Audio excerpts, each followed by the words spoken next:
welcome to episode 2 of our first time home buying series. In this episode, we're going to focus on lending, the mortgage process. And with me on this episode is Alyssa Allen, one of our top home buyer specialists in the office at the Home Marketing Group. And she has a lot of experience working with different lenders and going through the lending process. So this is a big step in the home buying process, and one that you should be focused on from the very beginning. And we talked a little bit about that in episode 1 of getting started, making sure that you've got your mortgage lined up and understanding how much you can afford. Now we're going to take you through the process of once the loan has been decided, then what? Then what are we going to do? So the first thing that we want to cover is down payments. Right. And this is where a lot of people get tripped up, and some people don't even begin their home buying process because they're concerned that they don't have enough money for a down payment.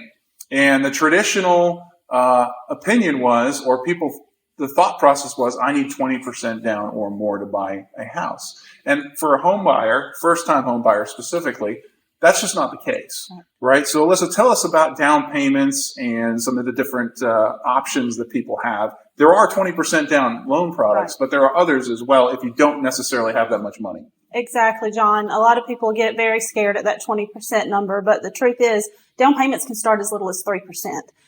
So typically what we see is a 3%, a 5%, and then a 10% or up to a 20%, which is typically if they're wanting to avoid mortgage insurance. So there's definitely varying rates there, amounts. So, don't let that scare you, and we can go over those. A lot of it will depend on your loan program, and that's where, in going through this about your mortgage and the right lender will help out with that. Right. So again, when you're starting this process out, it's important to understand that because you may be able to not only buy more house than you think, but your down payment may be a lot less, which is great. Opens up options and may allow you to buy a little bit quicker. Okay, so moving on, let's talk about closing costs because that's another question a lot of people have. How much do I need for closing costs? How does that look? How much are they, and what does it include?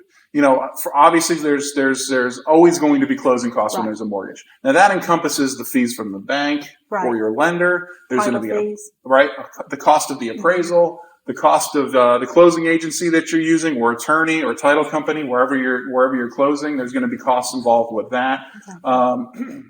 There's going to be taxes, property taxes that are generally prorated based on when you purchase the property.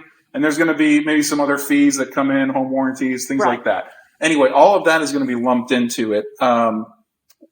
Explain how that works and, how they get paid. Right. So I think the first thing to realize is that is a separate pot of money from the down payment. And a lot of people get tripped up there. So you do have to make plans for that you will have, as John said, the closing cost, and that's no matter, it's with any loan program. So the closing costs are paid. That's handled at the closing table. You will receive information prior to closing on, the breakdown of those, and your agent will go over that with you.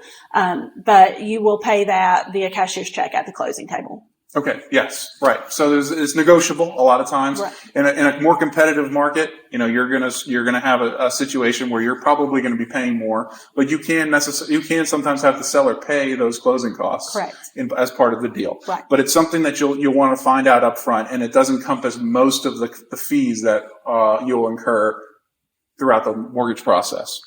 Okay, loan types is another part of the process that you really need to be focused on. Obviously, that ties into the down payments as well, but we can go over a few of the different basic loan types. One of them that I wanted to bring up was the portfolio or in-house loan, which a lot of people don't know about. It's not as popular, but a lot more flexibility when you do that. Typically, the interest rate's a little bit higher, but the bank is not necessarily going to need other external sources to make that loan, so they have a little more flexibility. It is an option, especially as you get higher price points. For first-time homebuyers, also an option too. You can find a local bank potentially that will give you an in-house portfolio loan. And if your financial situation doesn't necessarily fit in the typical box, it's also potentially a good option. If you can't afford the home, but maybe you're self-employed, just started a new job, you may be able to go that route too. So Alyssa, tell us a little bit about some of the other more popular loan types out there that people use. Sure.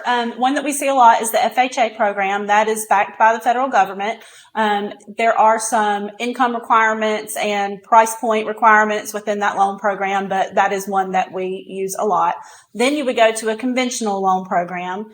That one has a little bit more of a down payment typically, but again, that depends on the lender. Another reason to check around.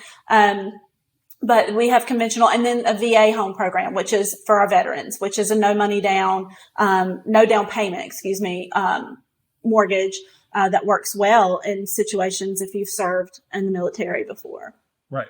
So there are various options for you for lending. Obviously, with each program, there are some stipulations. There's some quality of the home restrictions on the VA and the FHA. Right. There's obviously credit score requirements as well. Yes. So obviously you have to meet those, and for each loan program, they're different. The good news is your lender, up front, is going to walk you through this to make sure you qualify up front. But it is important to know that you do have options, and especially if you're a veteran, the VA loan program is a fantastic option, especially with no down payment. It's wonderful. You're exactly right. And one, John, that we didn't touch on, which is worth throwing out, is the USDA loan program, which we have a lot of rural areas around here. It's a rural development loan, which is also a no money down. So if you haven't served, but it qualifies by address and price point, then that can be a good option. Yeah, absolutely. USDA is a wonderful option. And you can go online and check the address of a house that you're interested in to see if it qualifies for the USDA. Absolutely. It's based on location. Mm-hmm. Okay, interest rates, another thing that people are very focused on, obviously, because that dictates what your payment's going to be. And can you afford it? And where are interest rates going? Are they going up or down? And so it's a big area of focus and concern and interest for most first-time home buyers. Let's talk a little bit about interest rates, and let's talk about how they differ maybe between different lenders. Right. So when you turn on the news, and you're going to hear about interest rates right now. And so people typically think that that's just a one set rate. But as John and I were talking about, that definitely varies by lender as well. So yet another reason to check around. Yes, it is based off of a set rate, but you can definitely see differences within certain programs, and in different contracts, I see different rates every day. Yeah, so exactly. So the people tend to shop around different rates, different options there. What you need to be concerned with, and the other thing that we wanted to touch on here, is the lending fees in addition to interest rates. Right. So let's not necessarily look just at the interest rate, because what some lenders will do is offer that lower interest rate, but there will be more fees on the back end. Right. Or at closing, exactly, as a result of getting that interest rate. Yes. Sometimes they can be pretty high. They can be. Thousands of dollars of additional So important fees. to look at all the numbers and to see the bottom line figure of your loan package. Yes. So when you're talking to your lender, interest rates and lending fees are questions that you're going to want to ask that lender, not just focused on that interest rate. Exactly. Okay, so that ties into where I wanted to go next, and that's talking about using a lender that's local. You've got a lot of options for mortgage lending, a lot of competition out there. You've got local banks, you've got local mortgage lenders, you've got national, you've got all these big companies that you could use. We're big proponents on using somebody locally, getting the best deal there. And it's not necessarily just about the interest rate. There's like so many details that go into the lending process, and there's sometimes things don't go the way they should. And Alyssa, you've run into this many times. If you can pick up the phone and call somebody, it's invaluable. Yes. And be able to talk to somebody quickly, to solve problems quickly, meet someone sometimes face to face, but they're accessible. When you're dealing with some of these larger national lenders, it's not going to happen. Yeah, you're dealing with a bunch of different people. 9 to 5, yeah, Monday through Friday, it's not going to happen. Right, a 1-800 number, you're going to really have a lot of issues getting things done quickly. Exactly. And if there are problems, you can have somebody that you're basically your person to connect with to try to solve those problems. So we're a big proponent of using a local lender every time. And this is especially your first time where you're not necessarily sure what's going on. You want to make sure you're getting you're doing the right things and making sure you're on the right track. Right, exactly. Yes, our local lender is very good at touching base with you. Every few days you're going to get a contact from her to kind of lead you along. You're never going to feel like you're in the dark throughout that process. So that's a great, especially if it's your first time. Yeah. All right, last few minutes, talk briefly about the appraisal process. That's obviously a part of this too. The bank is obviously not going to lend more money than what the house is worth.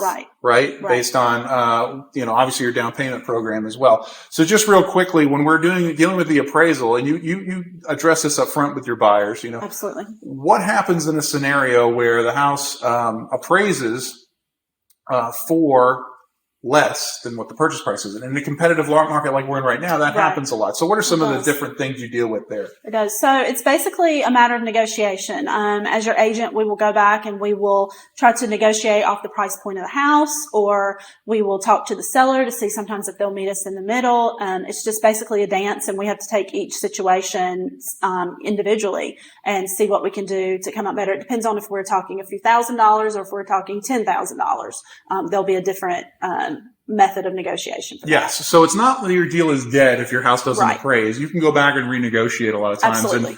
And, in certain scenarios, you can even have the seller pay or reduce down the price to whatever the appraised value is. Exactly. And so there's a lot of opportunities there. Sometimes there's a negotiation. Sometimes you as the buyer may actually have to pay that difference too if you really want the house. Right. But don't get discouraged if it doesn't appraise. Yeah. There's ways. There's things. Correct. There is a lot of opportunity, and sometimes we have to go back to the appraiser and get some things fixed. Right. Maybe they missed something. Again, another reason to use somebody like Alyssa as a buyer specialist to work with you, because she can get you through these things, and she knows how to negotiate this rather than just throwing your hands up and saying, "Oh, I guess we're not going to be able to buy this house." Exactly. So yes, and so appraisal process typically happens after you've gone under contract. And all of the documents are to the bank. The mortgage has been finalized in terms of this is the avenue we're going. That time, the bank will actually order the appraisal. And then 2 to 3 weeks later. 3 weeks right now. Right. 2 to 3 weeks, and that varies.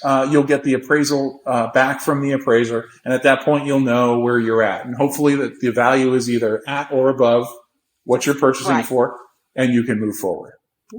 Okay. Alyssa, thanks so much. Thank you. I appreciate it. Being with us today. Yes, thank you. Hopefully that helps you guys learn a little bit more about the mortgage process. We'll see you in episode 3. Bye-bye.